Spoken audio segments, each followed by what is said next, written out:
மாண்புமிகு பேரவைத் தலைவர் அவர்களே, தமிழ்நாட்டில் மட்டுமல்ல இந்தியா முழுவதிலும் உள்ள கிராமப்புற மக்களுடைய வாழ்வாதாரத்தை, மாநிலங்களின் நிதி கட்டமைப்பை, உள்ளாட்சி அமைப்புகளின் சுய சார்புத்தன்மையை, கிராமப்புற மகளிருக்கான வேலைவாய்ப்பை குலைக்கும் வண்ணம் ஒன்றிய அரசு தலைமையில் நிறைவேற்றியுள்ள மகாத்மா காந்தி ஊரக வேலை உறுதி திட்டத்திற்கு மாற்றாக கொண்டு வந்துள்ள புதிய திட்டம் குறித்து இந்த பேரவையில் தங்கள் அனுமதியோடு சில முக்கிய விவரங்களை தெரிவிக்க விரும்புகிறேன்.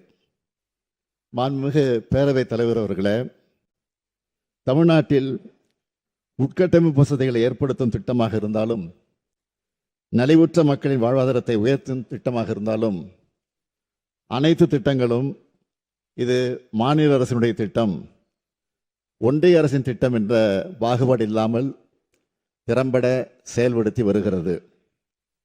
ஒன்றிய அரசின் பல முன்னோடி திட்டங்களில் இந்திய அளவில் தமிழ்நாடு அரசின் செயல்பாடுகள் முதன்மையாக இருப்பதோடு பல்வேறு ஒன்றிய அமைச்சர்களின் பாராட்டுதல்களையும் தொடர்ந்து பெற்று வருகிறது. இருப்பினும் ஒன்றிய அரசு தமிழ்நாட்டை வஞ்சிப்பதையே கொள்கையாக கொண்டுள்ளது என்பதை நாம் தொடர்ச்சியாக கண்டு வருகிறோம்.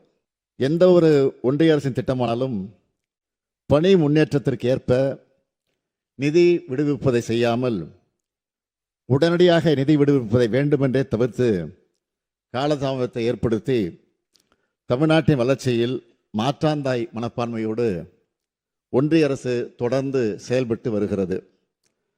மகாத்மா காந்தி தேசிய ஊரக வேலை உறுதி திட்டத்திலும் கடந்த ஆண்டுகளை ஒப்பிடுகையில் 2025-26 ஆண்டில் தொழிலாளர் மதிப்பீடு மற்றும் நிதி ஒதுக்கீடு மிகவும் குறைவாகவே வழங்கப்பட்டுள்ளது. எடுத்துக்காட்டுக்கு, மகாத்மா காந்தி தேசிய ஊரக வேலை உறுதி திட்டத்தில் 1026 கோடி ரூபாய் ஊதியத்திற்கான தொகையையும் 1087 கோடி ரூபாய் பொருட்கூறுக்கான தொகையும் இன்று வரை விடுவிக்கப்படாமலேயே உள்ளது. ஒவ்வொரு ஆண்டும் இதே நிலைதான். வீடுகளுக்கு குடிநீர் இணைப்பு வழங்கும் உயர்நீர் திட்டத்திலும் இதுவரை 3112 கோடி ரூபாய் நிதி விடுவிக்கப்படாமல் பல மாதங்களாக நிலுவையில் உள்ளது. பிரதம மந்திரி கிராம சாலை திட்டத்தில் 516 கோடி ரூபாய் இன்னும் நிதி விடுவிக்கப்படாமல் உள்ளது. இப்படி இவர்கள் தாமதிப்பதால் பாதிக்கப்படுவது யார்? தமிழ்நாட்டின் கிராமப்பகுதியில் வாழக்கூடிய எளிய மக்கள் மற்றும் விவசாயிகள் தான். நம் மாநிலத்தின் மீது ஏன் இந்த ஓர வஞ்சனை என்றுதான் நாம் கேட்கிறோம். இந்த வஞ்சனையை எல்லாம் விஞ்சக்கூடிய அளவுக்கு தற்போது ஒன்றிய அரசு கிராமப்புற ஏழை எளிய மக்களின் வாழ்வாதாரத்தை அடியோடு வேதவிக்கக்கூடிய வகையில் மகாத்மா காந்தி தேசிய ஊரக வேலை உறுதி திட்டத்தினை மாற்றி அதற்கு பதிலாக வளர்ச்சியடைந்த இந்தியா ஊரக வேலைவாய்ப்பு உறுதி மற்றும் வாழ்வாதார திட்டம் என்று தமிழ் பொருள்படும் BBGR ராம்ஜி என்ற புதிய திட்டத்தினை அறிமுகப்படுத்தி உள்ளது.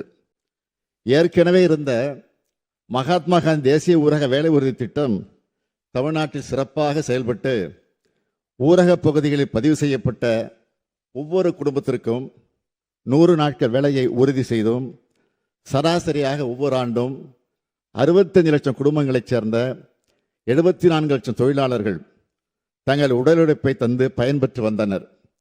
இதில் 85 விழுக்காட்டுக்கு அதிகமானோர் பெண்கள் என்பது குறிப்பிடத்தக்கது.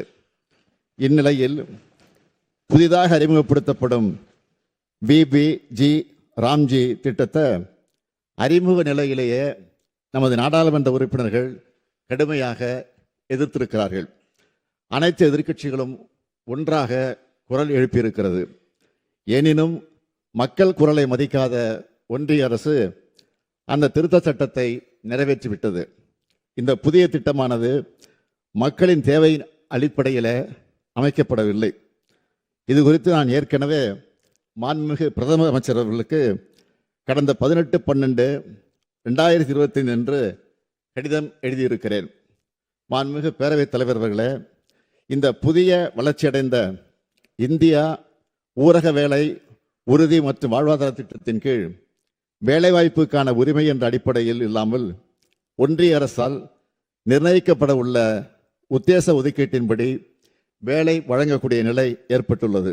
எனவே தங்கள் அனுமதியோடு இப்பேரவையில் பின்வரும் தீர்மானத்தை நிறைவேற்றி தருமாறு கேட்டு நான் முன்மொழிகிறேன்.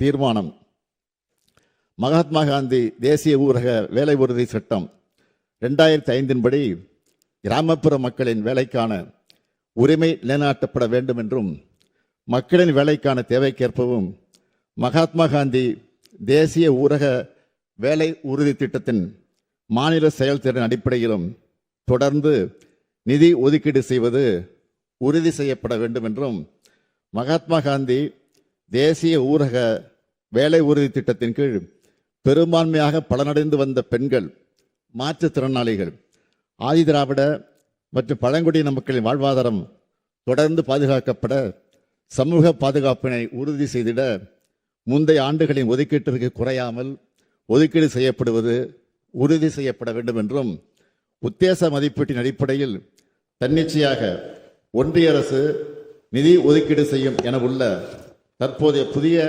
நடைமுறையை கைவிட்டு ஏற்கனவே மகாத்மா காந்தி தேசிய ஊரக வேலை உறுதி திட்டத்தின் கீழ் பின்பற்றப்பட்ட வேலைக்கான தேவைக்கேற்ப நிதி ஒதுக்கீடு செய்யும் நடைமுறையை தொடர வேண்டும் என்றும், மேலும் கூட்டாட்சி தத்துவத்திற்கு மதிப்பளித்து மாநிலங்களுக்கான ஒதுக்கீட்டினை வேலைக்கான தேவைக்கேற்ப பகிர்ந்தளிக்கும் வழிமுறையை மாநில அரசை வகுத்துக்கொள்ள அனுமதி அளிக்க வேண்டும் என்றும், இப்புதிய திட்டத்தில் மாநில அரசின் நிதி பங்களிப்பு 40% உயர்த்தப்படுகையில் மாநில அரசின் நிதிச்சுமையை கணிசமாக அதிகரிப்பதாக உள்ளது.